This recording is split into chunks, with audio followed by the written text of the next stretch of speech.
President made 2 weeks ago. Yes. Catholic bishops are urging the president to reverse course on that. And they say, quote, imposing arbitrary limits on asylum access and curtailing due process will only empower and embolden those who seek to exploit the most vulnerable, end quote. Your response to that? I'm Catholic. I listen to the bishops on many issues, and this is one that I do agree with them on. But today we're not here to talk about asylum. We're here to talk about kids getting their fair shot and being able to reach the American dream, keeping families together. I think that's one issue that we can continue to work on, and I think the president's going to be open to doing that. And remember, there's triggers involved here. It's we can keep watching. Jeffrey Majayapal, I have a question for you about the I'm sorry, go ahead, Jim. Thank you. A question about the politics of this. President Biden is struggling with progressives, especially young progressives. Do you think this will help? Well, I think that this is going to help people across the country to see that we are making the fixes to the immigration system that the president is able to make, that's within his power. Let's not forget what Veronica said, that it's our colleagues across the aisle that have been clearly stopping us from any progress on humane immigration reform. The president introduced a bill on day one. And so, yes, I think today there are people across the country, 500,000 people across the country, who are going to see President Joe Biden keep their families together. It gives us hope. I know I had tears in my eyes when I was listening to Javier speak, because there are 500,000 Javiers across this country who today have hope because of what President Joe Biden did. So I think it absolutely helps. Every little piece helps as we're putting together the winning coalition that will re-elect Joe Biden to the White House, will put House Democrats back in power in the House, and will make sure that we keep the Senate and that we ultimately pass humane reforms that modernize our immigration system, that contribute to our economy, and that keep families together. Congresswoman Jayapal, you mentioned that you think you were on the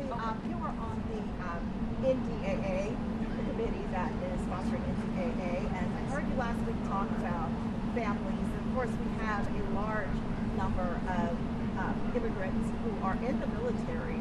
I wonder if you can, since you have your hands in multiple things concerning these topics, I wonder if you can express a tie-in between families. I heard a story years ago about, for example, a woman who was sent back to her native country. She was married to a man in the military.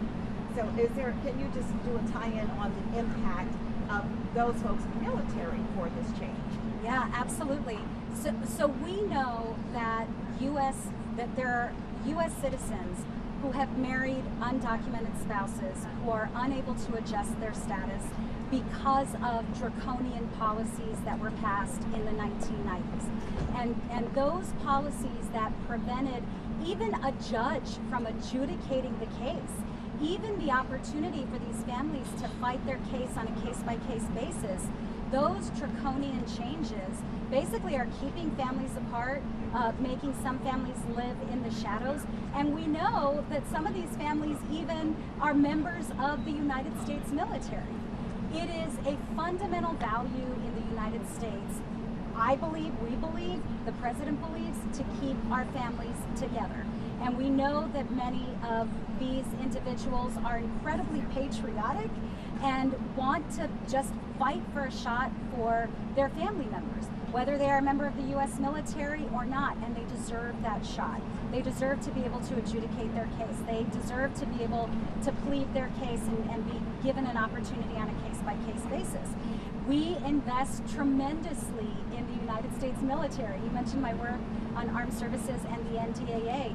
We know for a fact that many immigrants are members of the United States military.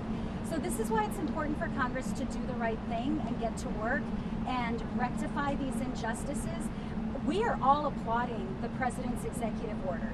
It should not take executive action because we have a legislative body known as the United States Congress. We need to do our job. We need to do our job, but with Republican obstruction, in the absence of having a functioning Congress, the president has no other choice but to work on addressing these injustices through executive order, and we're all very proud of him and grateful for him.